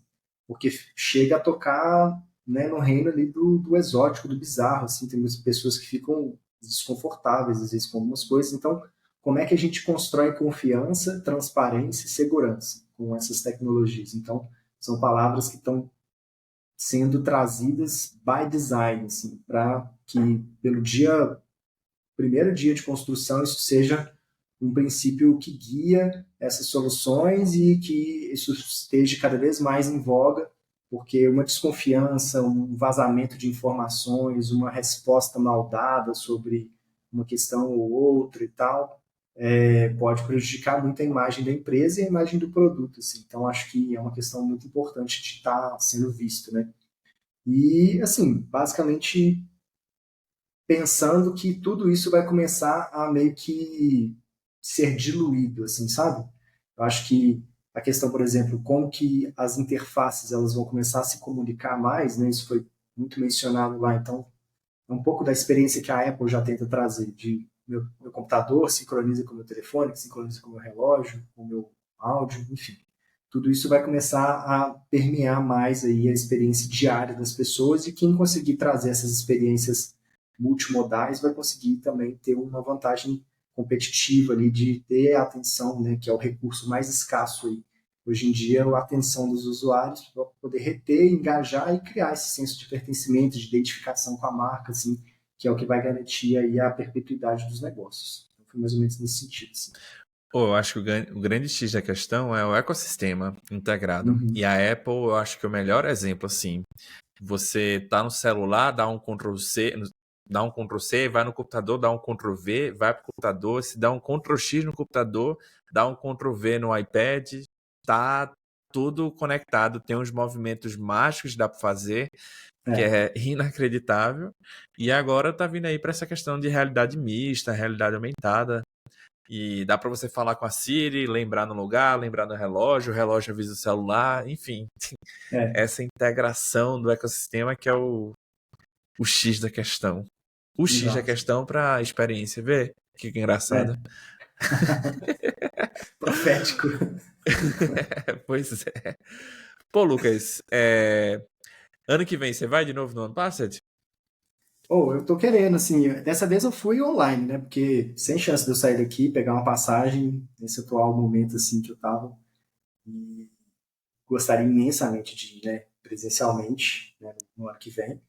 Mas eu vejo que cada vez mais eu quero estar próximo, né, acompanhando ali as tendências, o que eles estão fazendo, enfim, tô acompanhando de perto para poder me manter atualizado, porque é muito interessante, assim, acho que, sem dúvida nenhuma, eu quero voltar. Fechou. Nossa, eu aprendi demais. Eu gostei bastante assim da conversa. Obrigado por ter disponibilizado aí o tempo e a gente poder estar trocando essa ideia. Eu espero que o conteúdo aqui, que a galera possa reaproveitar e servir de inspiração para quem está ouvindo a gente. Eu, de novo, assim, foi muita coisa que a gente falou e para mim, pessoalmente, é muita coisa que faz sentido, assim, reforça coisas que eu estou internalizando dentro de mim ainda. Então, assim, Show. que bom Que que bom. mais alguém pensa da mesma É forma bom, e olha, né? Isso. é massa quando você encontra, assim, pessoas com mentalidades parecidas, assim. Então, Eu achei muito massa a conversa de hoje, assim. Muito obrigado Que mesmo, bom, assim.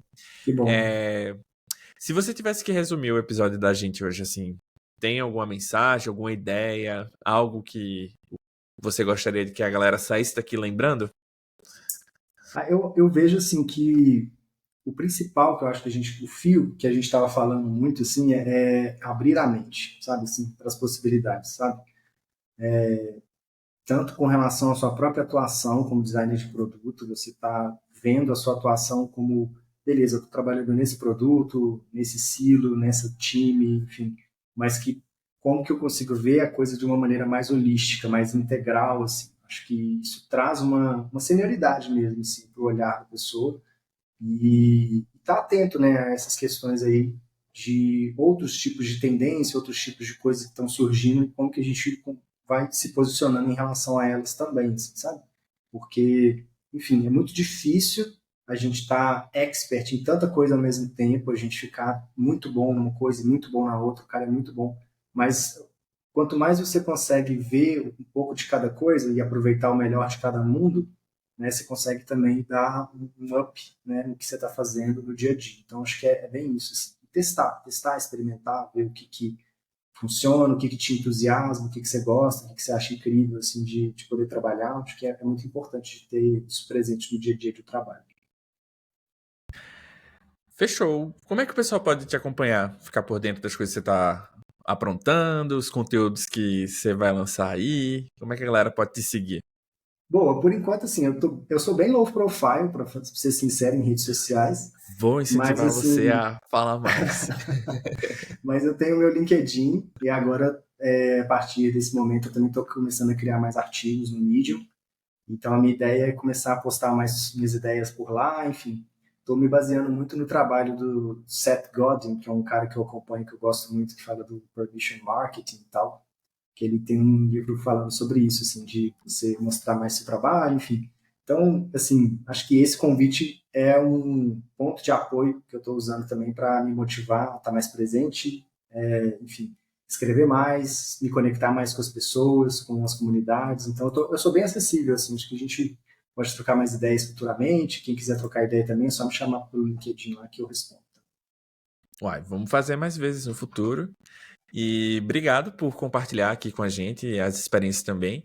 Para quem está ouvindo a gente, eu reforço aí você seguir o Lucas, mandar uma mensagem para ele, falou que ouviu aqui a conversa da gente. E também convido aí vocês a deixarem um like, seguir o projeto e também compartilhar para outras pessoas. Talvez teve algo que a gente falou aqui que possa ser interessante para algum contexto, alguém que você está trabalhando em conjunto. E é isso, pessoal. Continue explorando, questionando, aprendendo, criando, tendo senso crítico, né, na área. E o mercado em si, como um todo, ele só tende a crescer nos próximos anos, e eu acredito muito que a gente vai ter um papel importante aí nessa construção de futuro. Sem E é dúvida. isso, gente. Vou ficando por aqui. A gente vai ficando por aqui, né? Até a nossa próxima conversa. Tchau, tchau.